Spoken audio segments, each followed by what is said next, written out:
I found that nothing in life is worthwhile unless you take risks. Nothing. Nelson Mandela said, "There is no passion to be found playing small and settling for a life that's less than the one you're capable of living." Now, I'm sure in your experiences in school and applying to college and picking your major and deciding what you want to do with life, I'm sure people have told you to make sure you have something to fall back on. Make sure you got something to fall back on, honey. But I never understood that concept, having something to fall back on. If I'm going to fall, I don't want to fall back on anything except my faith. I want to fall forward. I figure at least this way I'll see what I'm going to hit. Fall forward. This is what I mean. Reggie Jackson struck out 2,600 times in his career, the most in the history of baseball. But you don't hear about the strikeouts. People remember the home runs. Fall forward. Thomas Edison conducted 1,000 failed experiments. Did you know that? I didn't know that.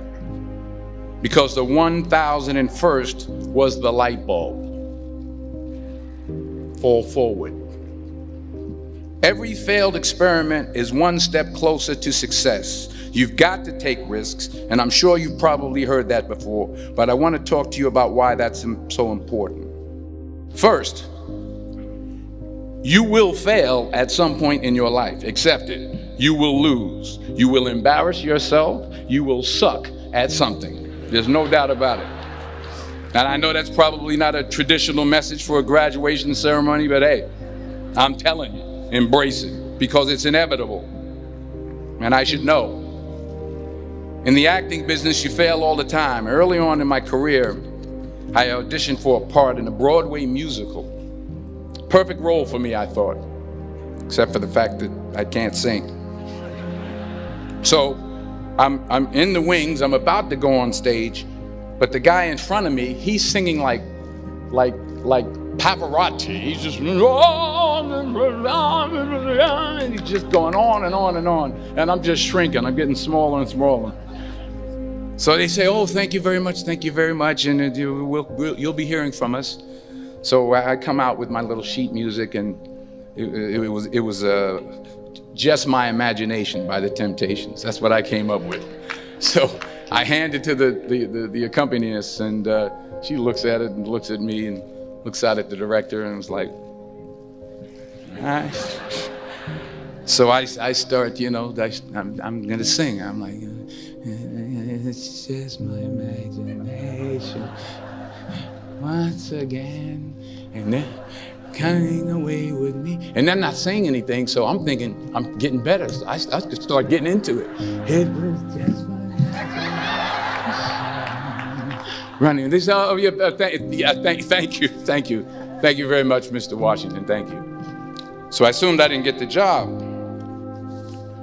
But the next part of the audition, he called me back. The next part of the audition is the acting part of the audition. So I'm like, hey, okay, maybe I can't sing, but I know I can act. So they pair me with this guy, and again, I didn't know about musical theater. And musical theater is big, so they can reach everyone all the way in the back of the stadium. And I'm more from a realistic, naturalistic kind of acting where you actually talk to the person next to you. So I don't know what my line was. My line was, "Well, hand me the cup." And his line was, "Well, I will hand you the cup, my dear. The cup will be there to be handed to you." I said, "Oh, okay." "Well, should I give you the cup back?" "Oh, yes, you should give it back to me, because that is my cup and it should be given back to me." I didn't get the job. But here's the thing. I didn't quit. I didn't fall back. I walked out of there to prepare for the next audition, and the next audition, and the next audition. I prayed.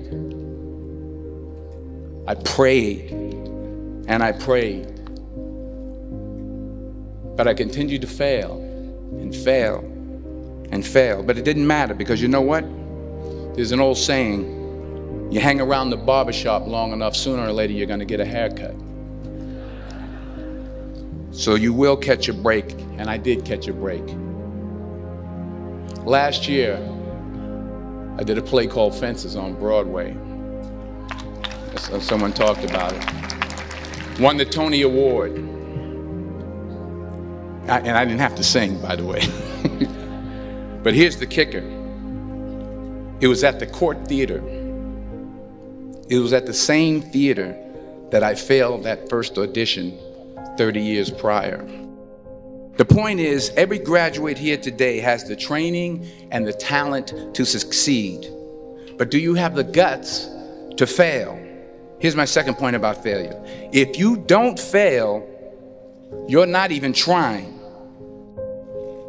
I'll say it again. If you don't fail, you're not even trying. My wife told me this great expression. To get something you never had, you have to do something you never did. Les Brown's a motivational speaker. He made an analogy about this. He says, imagine you're on your deathbed, and standing around your deathbed are the ghosts representing your unfulfilled potential. The ghost of the ideas you never acted on. The ghost of the talents you didn't use. And they're standing around your bed, angry, disappointed, and upset. They say, we came to you because you could have brought us to life, they say. And now we have to go to the grave together. So I ask you today, how many ghosts are going to be around your bed when your time comes? You've invested a lot in your education, and people have invested in you. And let me tell you, the world needs your talents, man, does it ever. I just got back from Africa like 2 days ago, so if I'm rambling on, it's because I'm jet lagged. I just got back from South Africa. It's a beautiful country, but there are places there with terrible poverty that need help. And Africa is just the tip of the iceberg. The Middle East needs your help. Japan needs your help. Alabama needs your help. Tennessee needs your help. Louisiana needs your help. Philadelphia needs your help. The world needs a lot, and we need it from you. We really do. We need it from you young people. I mean, I'm not speaking for the rest of us up here, but I know I'm getting a little grayer. We need it from you, the young people, because remember this. So you got to get out there. You got to give it everything you got, whether it's your time, your talent, your prayers, or your treasures. Because remember this, you will never see a U-Haul behind a hearse. You can't take it with you. The Egyptians tried it, and all they got was robbed. So the question is, what are you going to do with what you have? I'm not talking about how much you have.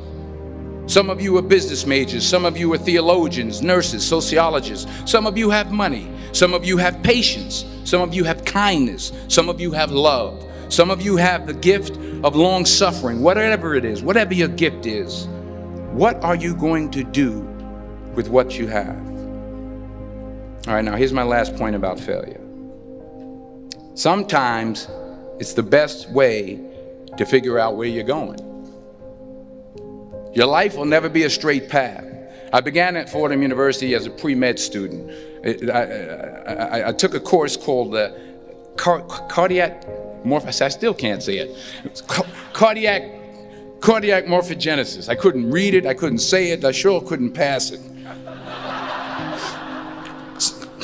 So then I decided to go into pre-law, then journalism. And with no academic focus, my grades took off in their own direction. Yeah, down. I was a 1.8 GPA one semester, and the university very politely suggested that it might be better to take some time off. I was 20 years old. I was at my lowest point. And then one day, and I remember the exact day, March 27th, 1975, I was helping my mother in her beauty shop. My mother owned a beauty shop up in Mount Vernon. And there was this older woman who was considered one of the elders in the town. And I didn't know her personally, but I was looking in the mirror. And every time I looked at the mirror, I could see her behind me. And she was staring at me. She just kept looking at me. Every time I looked at her, she kept giving me these strange looks. So she finally took the dryer off her head and she said something I'll never forget. First of all, she said, somebody give me a piece of paper. Give me a piece of paper. She said, young boy, I have a prophecy, a spiritual prophecy. She said, you are going to travel the world and speak to millions of people. Now, mind you, I'm 20 years old. I'm flunked out of school. In fact, like a wise ass, I'm thinking to myself, maybe she's got something in that crystal ball about me getting back into school next fall. But maybe she was on to something, because later that summer, while working as a counselor at a YMCA camp in Connecticut, we put on a talent show for the campers. And after the show, another counselor came up to me and asked, have you ever thought about acting? You're good at that. So when I got back to Fordham that fall, I got in and I changed my major once again for the last time. And in the years that followed, just as that woman prophesied, I have traveled the world and I have spoken to millions of people through my movies. Millions who up till this day couldn't see me, who up till this day I couldn't see while I was talking to them, and they couldn't see me. They could only see the movie. They couldn't see the real me. But I see you today, and I'm encouraged by what I see. And I'm strengthened by what I see. And I love what I see.